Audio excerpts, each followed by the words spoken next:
Hey, what's going on, everybody? My name is Corey, better known as the Seaman, and I want to welcome you to another edition of the Seaman's Cinema. Sit down, settle yourself in for a quick little Seaman story on how we got to the show that we are getting ready to talk about. Back in December, I had the privilege of interviewing the Nelms boys, Ian and Esham, and it was an absolutely terrific time. I got along really well with the boys. We had a really great conversation, and at the end we were looking for something to talk about next, and I think Ian went to Esham. He was like, "Esh, we got to do something, man, so we can talk with Corey again." And Esh was like, "Oh, we have a show coming out in January that we produced." So I naturally watched that show in January with all intentions of talking to the guys again. And then life happens, you know what I mean? My life is very busy. The guys' lives have been very busy, and we kind of had to put the interview on the back burner. The time has arrived for the interview to happen for a second time, to sit down with the Nelms boys, which is very exciting.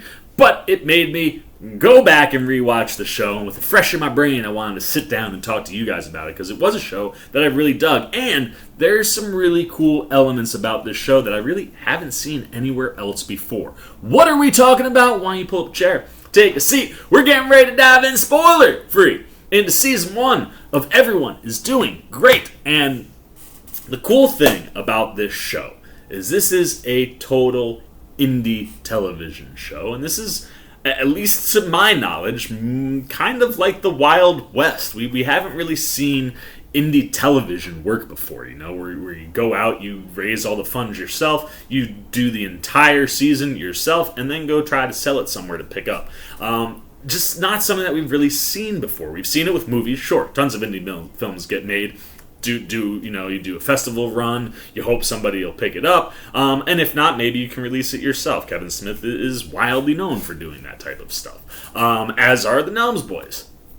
So what's cool here is to see a television show that is written by and directed by James Lafferty and Stephen Colletti. They wrote the whole show together, and then Colletti directed one episode.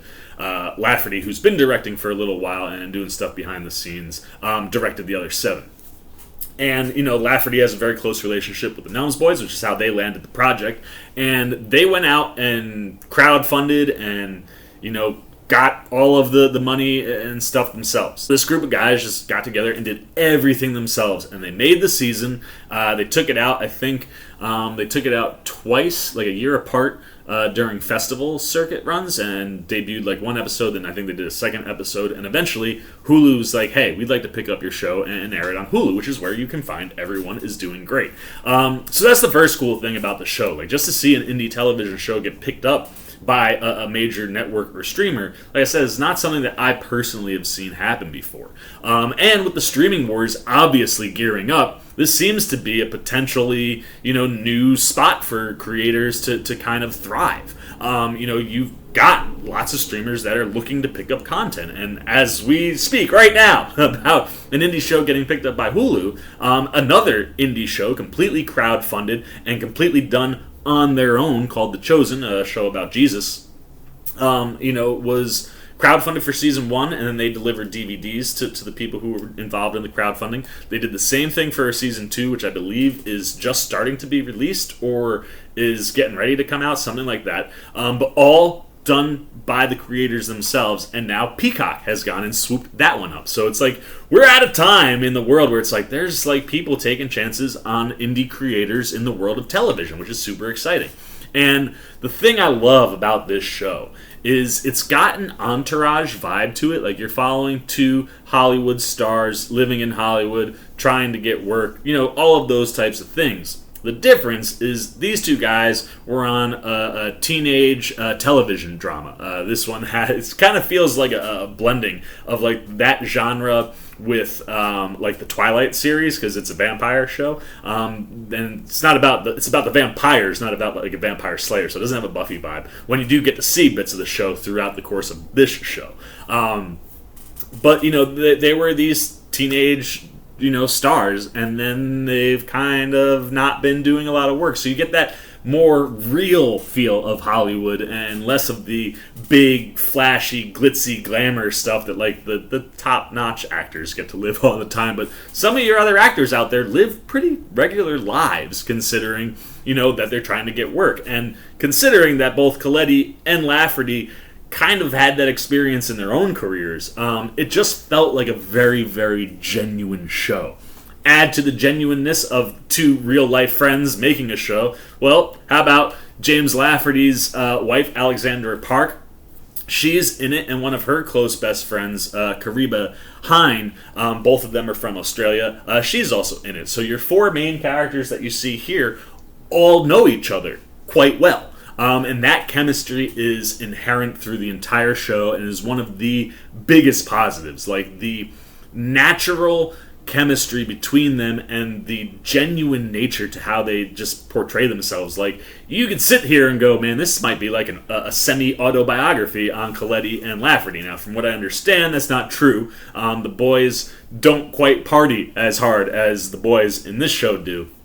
Or make some of the decisions that the boys in this show do. But it definitely seems like it's pulling from someplace of truth for them. And that's something cool. Like, whether you like a show or you don't like a show, you can always respect something that feels real and feels genuine. And the stories that they tell throughout the course of the show just add for like lots of hilarity, specifically in the Hollywood realm. James Lafferty's character, Jeremy, is kind of just like chilling. He's not really working too much.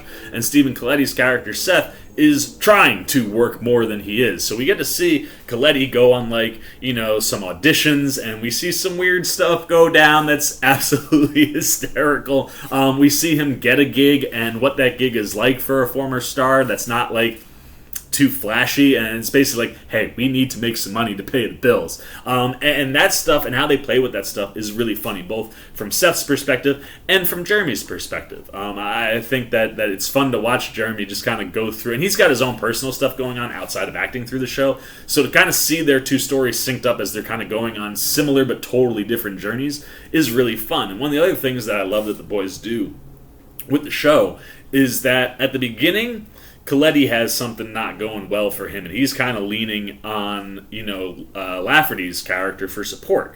And as the season progresses, something comes up in Lafferty's life that then kind of switches that dynamic.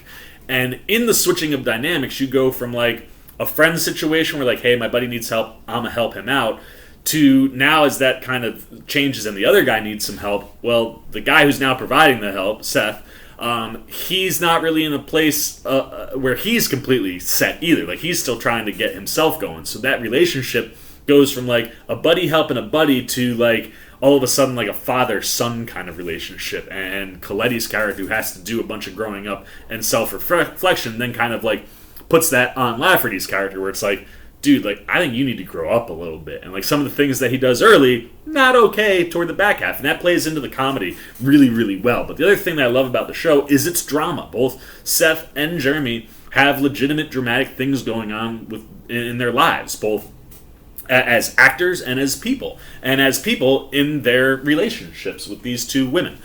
Things that are going on and where they are in their relationships with these women play into a lot of their story, and that drama is one of those things that I think gives the show a lot of genuineness and earnestness to it, and it's more stuff that feels real, and the realer that the show feels, and the easier you are to connect to what's going on, like, that's the thing I love about it. It's like, as a regular person who's not an actor or a celebrity, you can connect with these characters because they go through a lot of the things that regular people go through. And it's kind of that idea of, like, we think of celebrities as, like, these, entities that just exist in the world, but, like, they're real people, and not all celebrities, even though they might be famous or you might recognize them, doesn't mean they're rolling in dough. And watching how they kind of play with all of that through Hollywood and their work and their relationships, it creates something, like I said, that's got kind of similarities to elements of Entourage, but is a far more relatable version of a story like that. And